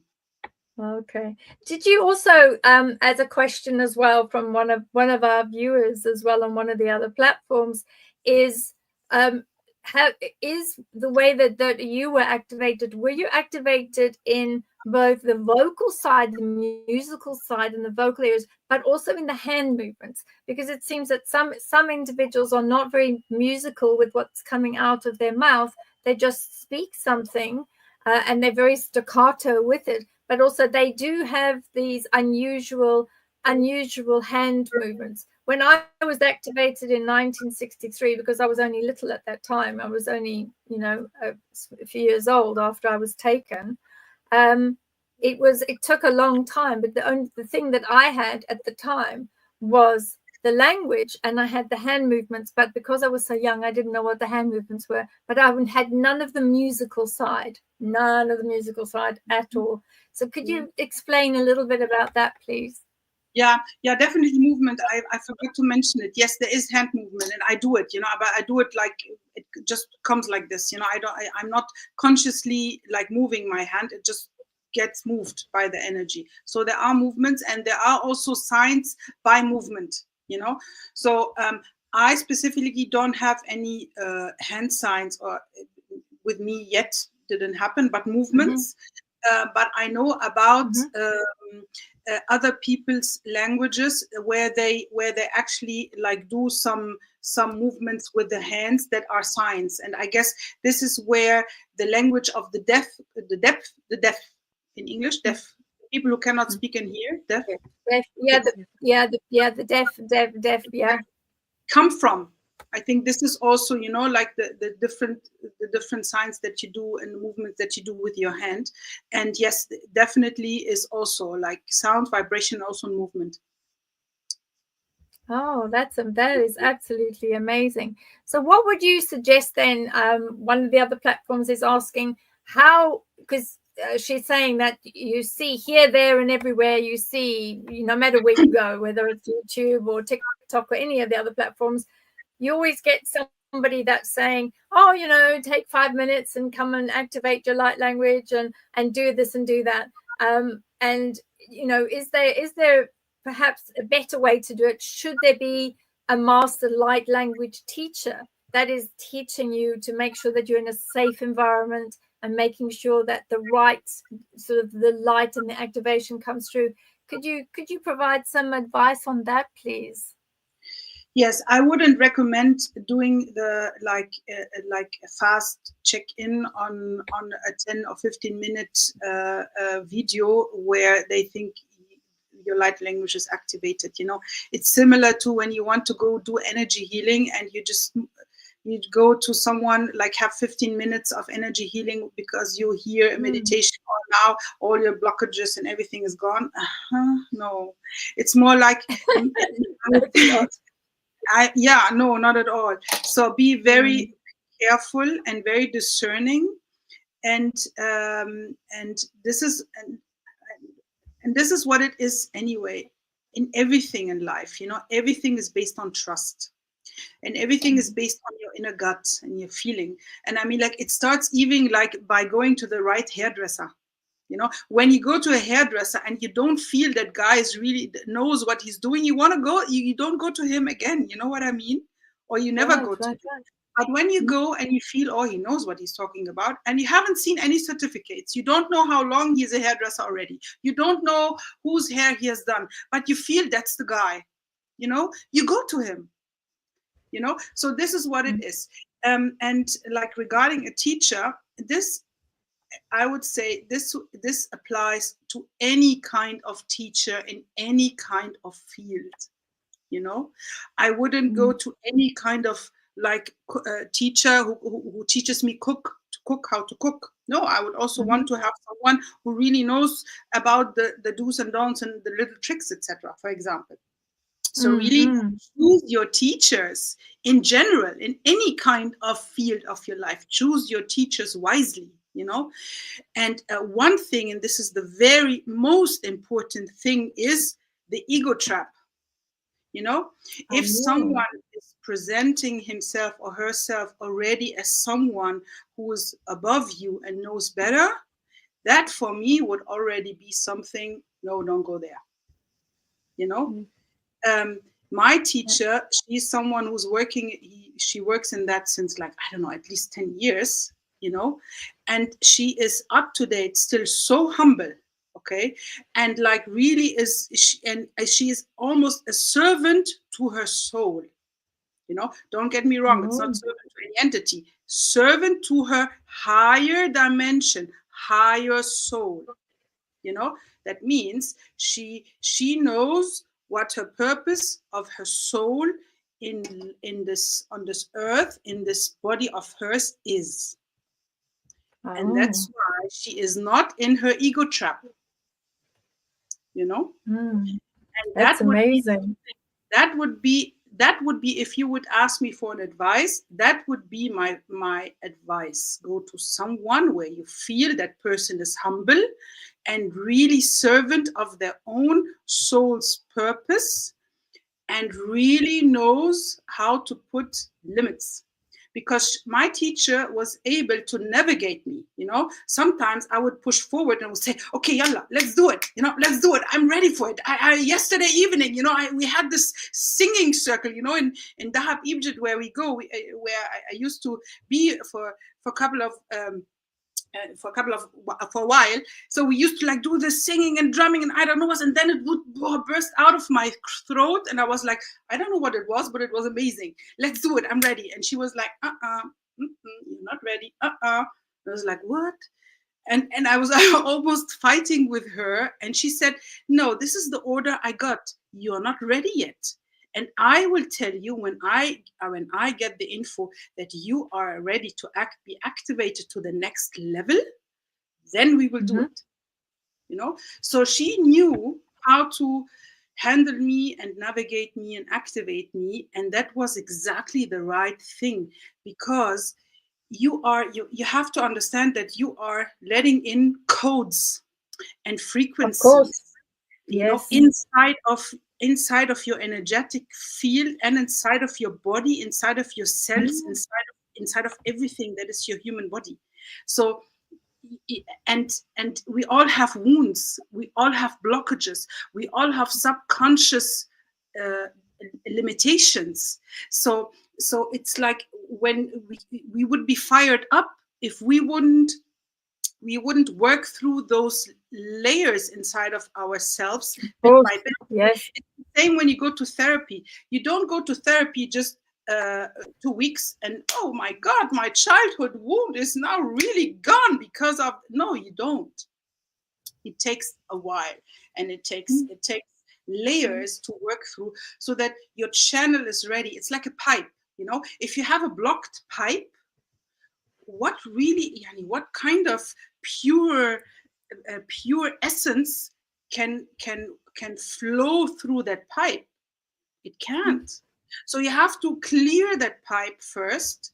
You have to stabilize that pipe. It does not mean that I'm free of all my issues. No, I'm still a human being. I still have my human layers. I still have my difficulties. But my pipe, you know, the conscious awareness is opened. And this is different. So now I'm able to like navigate and embody and integrate and like like almost dance and play between my higher self, my higher dimension, and my human existence. And this is what it is. And you have to be ready for it, because you have to respect that gift or that ability that we all have, or that we all can have access to. You have to respect that, and you have to be ready, because this is my belief. Because it's not called dark language, it's called light language. Okay, so your intention is the essence. The intention is the essence of everything in life. So if you get a gift, and your intention is to make harm or to manipulate with that gift, you won't get that, because this is a very special, I don't want to call it gift, let's say ability. It's like, or your essence, your essential ability. You have to be beyond a certain human consciousness to be able to handle that ability that is pure light. And if you're still someone who wants to manipulate it, or you have different intentions, or you think you could make money and real money with it, or like you can like make fortunes with it, because now you know how to steer people, handle people, it won't come to you. Something else will come to you, but not that. Oh, so that's really good. That you cannot make a living out of it, but a living out of it within, how do you say, a reasonable frame, within a reasonable, a win-win situation for everyone, not like you winning and the others, need to suffer more or less. So, and this is also, again, similar with everything else in life, like the language that we speak. If you take that language and you speak it backwards, you do something else with it, or if you take holy texts that are holy and use it with a different intention, you will create something else out of it, Of course. So intention is everything, and not everyone is ready to like really handle that kind of intention and handle that kind of level, I would say. Does not do you at the moment, I'm not special. With you at the moment, yeah, with you at the moment, Selma, are you taking in students? Are you able to, like your master light language mentor did for 2 years with you? Is there an ideal with you? How long would somebody, once you realize and you've met the person, would you then say, for instance, if somebody came to you and said, I feel that I might be ready, possibly, could you have a look at my aura, look at my energy, and see whether I'm ready to start learning and becoming activated into light language? Would you then, as a mentor, or I don't know whether you call them master light workers, I'm not quite sure what you call them, but would you be able to take on someone and start helping them to activate through that process, please? Yes, I would. Yeah, I would. The activation process itself would, like, let's say activation and also embodying, because there will be practices in between sessions to sessions, would take like 7 to 8 weeks. I would like 7 to 8 sessions. Let's take it this way. Let's take it slowly. But I would also like have other sessions with that person to really understand where they're coming from, and to really understand how ready they are, yes. So this is what I would need to. You're obviously very careful. You're very careful then, making sure that the student is ready. But I think there's also that old adage that when the student is ready, the master will appear. So if Selma appears to you to be a master, to be able to help you to become fully integrated and utilizing your light language, then the Selma energy will appear to you as the person that can help you. And so if anybody wanted to become activated, and to be evaluated to start utilizing light language, could they get hold of you through your website? Yes, through my website and through my email for now. Because I'm setting up at the moment, I'm also setting up my YouTube channel and like a specific program package, you know, like with more information about that.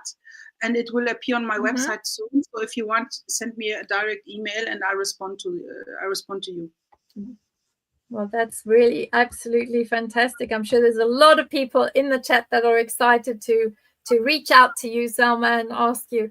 Now, we do have a guinea pig for you tonight, in case you would like to do almost like an example, not a full session because we don't have all the time, but as an example of what individuals could experience, if you like, if you don't mind, Selma. Very kindly, our lovely pink lady, Asria, has offered to be the guinea pig.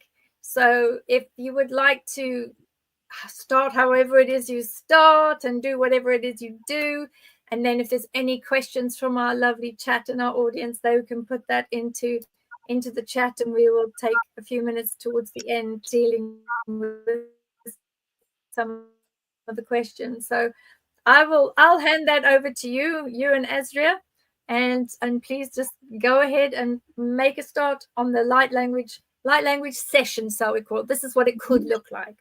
Thank you. Okay. Yeah, awesome. Hi, dear Asria. Good evening. Thank you for coming to me tonight. No, I'm just kidding. Just like make sure your feet is on the ground. You know, this is important thing, exactly. And not crossed. And yeah, usually we would like start like a conversation about anything that is like occupying you at the moment, not necessarily bothering you, but anything in specific. And this is how we would like start the conversation, and then we will see where it goes to.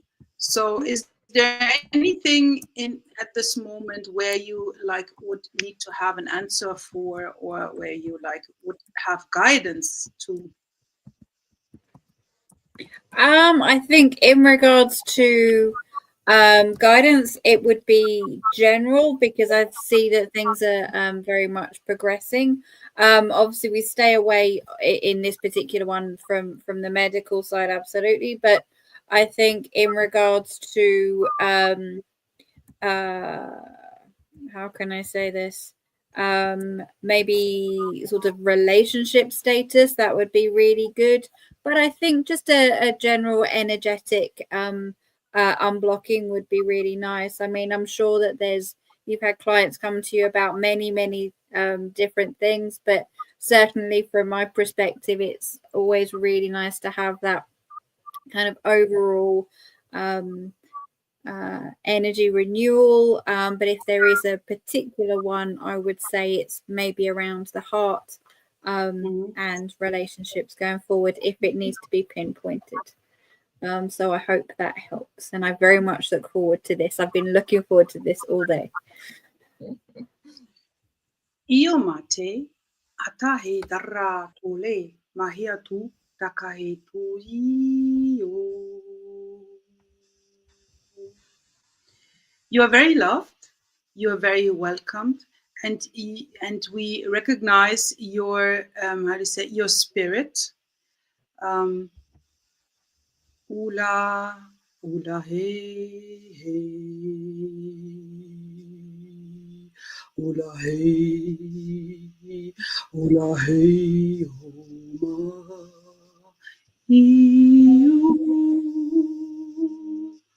that what you carry in your heart, Asria, is time to let go.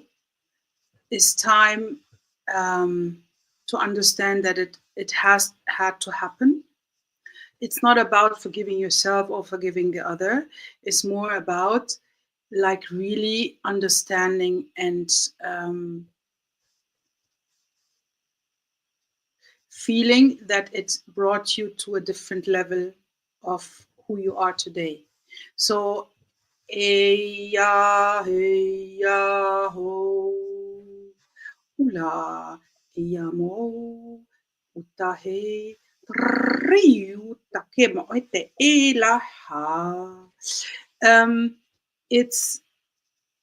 It's about you embracing, like, you know, the cocktail that you are, like the cocktail that all of our experiences and everything that we have done so far and been through so far, this is the cocktail that you are right now. And it's like really deep in your heart, dear Asria, really, like I could cry, because there's like I see like a pinkish tear almost, you know. It's like there's still a tear, a little tear, and it is as if you want to like hold on to that tear, because it connects you to what you have experienced, to the past. So you still want to hold on to that little tear, but you like let go of that tear. It's time. It's time. Oh, I release. Yeah, I definitely release. Sorry? I release. You release, exactly. So you release, you know, you release. And I'm not saying like ula maite takao uyo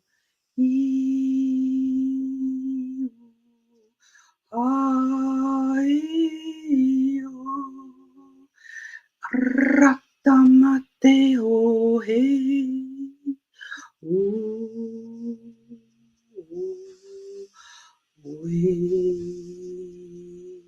We give ease to your heart. Know that you're loved. Know that you're carried. Know that you are protected. Know that you're taken care of. Let this little tear release it. Release it, like, you know, as if you would release a feather into the wind, you know, and you watch that feather with love and greatness, not greatness, gratefulness.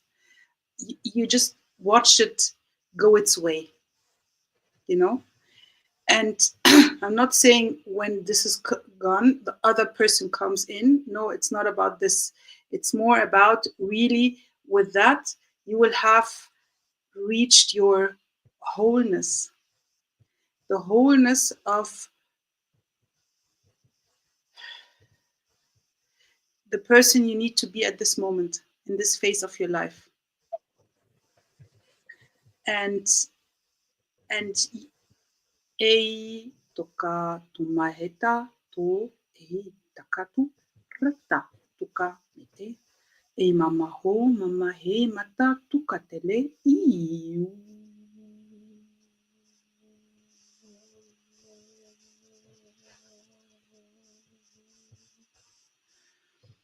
This is for the blockage in your throat.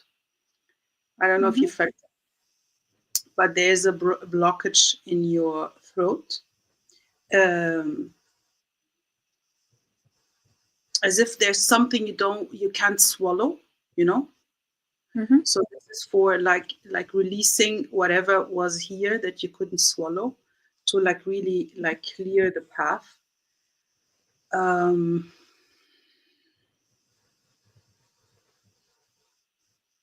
And I feel a presence of a very. Are you into huge big guys, Asria? That's the question. Are you into huge big guys? Was. Sorry? Yes. Was. You were. So you still are, Yeah. because I see the appearance of a huge big guy, like That's tickled me. It's like in your energy field. This is what I see. This is what I see. Thank you. Yeah. Wonderful. Oh dear, I'm sorry for the interruption. Then I didn't realize that my mic was still on, but my camera was off. Oh, sorry, Yeah, Asria. But you know what it is? It is an indication for a lightness that is coming to Asria. You know, there is the next relationship will be light and funny, and oh my God, I could, like, my heart is jumping. It will like Tumaheta eya ota eka ola hepa ui ua ola meta ola meta ola meta. It's like, you know, it won't, you know, it's like when you are with someone and you dance, instead of friction, you dance. This is how it's going to be. You're going to be dancing with the next person. It's dancing. It's less about friction and like really like the friction that is actually there for you to shape yourself. No, it's like going to be like dancing. I like dancing. Yeah. That's really good to know. Yeah. This is what I see. Do you have another question? Or guidance? No, I think that was, yeah, beautiful. Guidance. Yeah, whatever else is coming through, Selma. Thank you. Well, that's really lovely. And Asria, how did you feel that resonated with you, being on the receiving end of the lovely Selma's light language session? Oh, that was beautiful. Absolutely. Very, very beautiful tones. And I wasn't expecting to sort of close my eyes on screen, but I just felt like I had to. I mean, I certainly felt it right here. Definitely. It was almost like laying a very heavy feather. That's the only way I can describe it. That probably doesn't make any sense whatsoever. But I certainly felt like in between when the light language was coming through, that, yeah, my eyes automatically closed, as if to say, clear everything else out. So and certainly made me laugh as well. So thank you, Selma. It's always good to have a laugh as well. And I think that's the best energy that you can have. And certainly with the end comments there was yeah, I think with all the releasing that was happening there, the laughter just helped that flow even further. So and your voice is just so beautiful in itself. So I'm just trying to think of anything else to say, but no, it just felt like a nice wash over me as well. So I think, and some of the additional I don't know if it's additional, I don't know if I'm using the right words there, but words and messages that were coming forward in between the light language were very, very poignant and very, very important. And I very much heard every single word of the light language and the human language in between, and will certainly take that to heart. And I think tonight's night's sleep will be a very, very deep one. So I just thank you. Mm-hmm. Yeah, from my heart to yours. Thank you. This is like the main message that came for you. And I mean, like I directed it to your heart and to your throat. It's like start dancing for yourself. You know, the inner dance, you know, you can dance, you know, the inner dance daily. Yeah.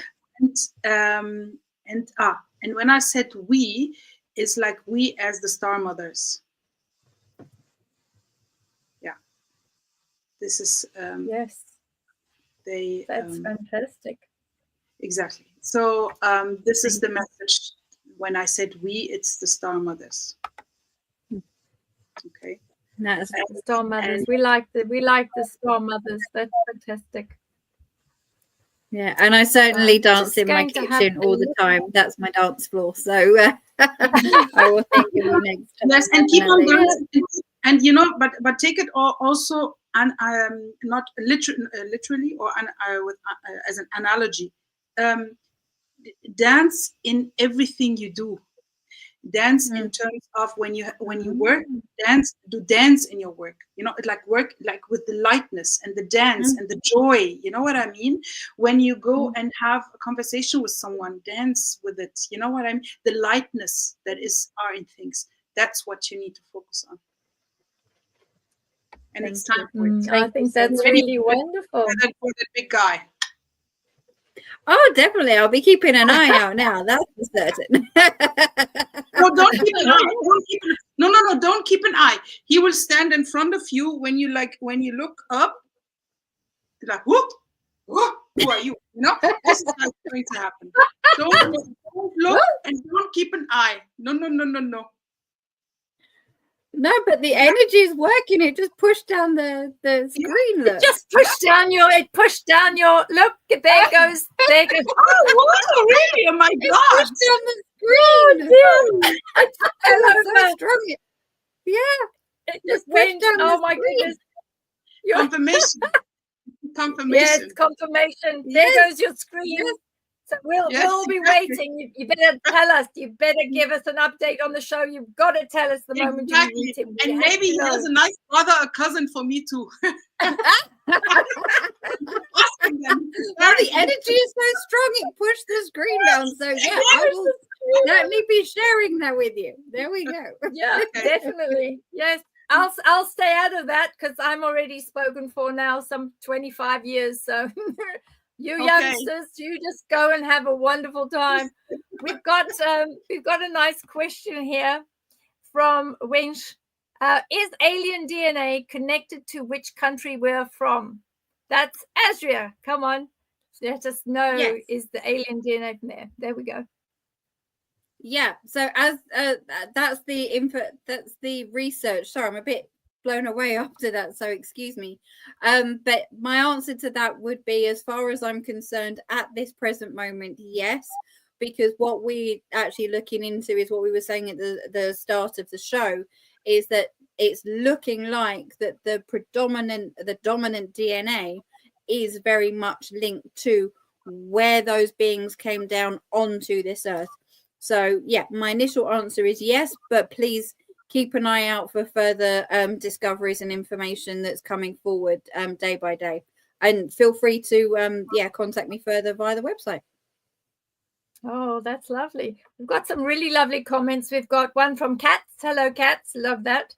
As Rock 2 reminds you of Table Mountain, although I've never been. That's really lovely. Getting a lot of comments about Table Mountain and the flat tabletop. My brother literally stayed on Table Mountain. It's gorgeous. You can see the clouds. Then you see the whole of Cape Town below you. Breathtaking. That's really lovely as well. And we've got here some other individuals. We've been asked to have a look at some of the information. This is from Robin, and I need to be able to work at Robin McClone. I hope I've said that the right way, Robin. Just apologies if I said it the wrong way. Thank you, Asria and Beverli, for more hope in and for humanity. Wild and beautiful new spiritual instruments. Oh, that is so lovely. Thank you, Robin. So we've also got, this is a very interesting question. Michelle Rogers has asked, how can I get a drawing like this one of my energy? So I do the drawings. So you need to ask me on my website. Just say that you just want an energy drawing of all of your energies, and then give me a week or two, and then I can do that. And I will need a photograph of you, please, so that I can tune into it. I did actually put in the chat my process that I use for creating the energies.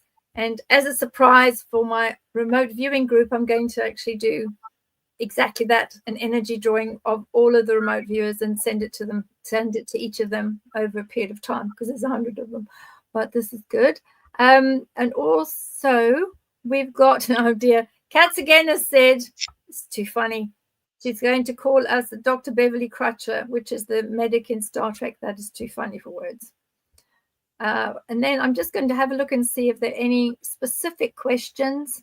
Oh, Sandy Olson, thank you so much. And Sandy Olson sent this as we were talking about light workers and light language and all the warriors and everything. And she has said, love this topic. So Sandy, thank you so very much for that. That's very kind. And we've also got, we've got some super stickers. So we have to mention the super stickers. So Gunvi, thank you, Gunvi, so much for the super sticker. We remember Gunvi from last week. And we've also got another sticker from Intuitively Moniqueness. Can I trust YB, or is it destined to not be him? That's a very interesting one. So I think the answer would be, I don't know. I get he's yet to prove himself. What do the other two ladies get? Asria? Yeah, I would also get the same as Selma. It's kind of like there's. I don't think he's too sure of many things. The energy's not. Yeah, I like Selma's description. Not, yeah, Not a very It's not strong quite as there. it is. It's yet. Absolutely. And I think those are we've actually managed to do all of the starred ones. Yay! Surprisingly. And then we've got a couple of individuals that have said, I have complex PTSD and I've cried every day for a year now. So Salma, is that possible with the light language? Could you send with Cherry B61? Could you send some help via light language? Is that something that people could use light language for, is to send that out to assist someone who's been crying every day for a year? I think that is definitely a cry for help. Well, definitely I can, like on a distance, send good energy and healing energy for sure. But of course, it won't be like an energy that like it transforms her complex PTSD in a minute. You know, it will require other support. So I wonder if you have gotten the support, because for a year it's like quite long, and you definitely would have to have support for this. But as in anything, like any kind of like trauma, mental health, let's say like something like anxiety or like, you know, deep depression, etc., there's always the energetic level involved, and you can always work on that energetic level as a support, for sure. Oh, yeah, absolutely. And I think even if just sending that energy allows the alleviation of the lady to stop crying, I think that would be absolutely fantastic. And thank you to the wonderful mods tonight for helping with the TikTok. I know that Asria's TikTok has now increased to 598. So that's amazing. So you might just get to 600. Yippee, which is perfect. So the sooner you can get to 1,000, we can then do some lives, which will be fabulous. I think it's going to be fantastic. We're aiming at Monday to do a live. I'm not sure whether I can work it out, but I believe I press a button and then invite Asria. So fingers crossed. So that's really lovely. And I'm not quite sure how it works, but I think if you press some sort of a button, it will give you an advice or a notification or something to say, I'm going to go live and do some bits and bobs. So I will get there. Everyone has been so kind and patient with me. Thank you so much. Right. So we're coming to the end of our show, everyone. So I wanted to say, apart from, it's gone again. It's gone again. I haven't moved. Too much energy. All the energy. Yes, all the energy being sent. Yeah, you better get ready to hold that energy, you know, like receive it, you know, it, integrate it, you know, integrate it like fully until your, you know, lower parts, you know, fully. Absolutely. Do you think, Salma, now that we're talking about energies, do you think, in your opinion, with the light language and all of this, do you think that Asria would be a good candidate to be activated with her light language, especially the fact that all the energy is just flowing out of her and bashing over her various bits and bobs behind her there? It's all gone. What do you think? Of course. She has a very pure energy. She's a very pure person.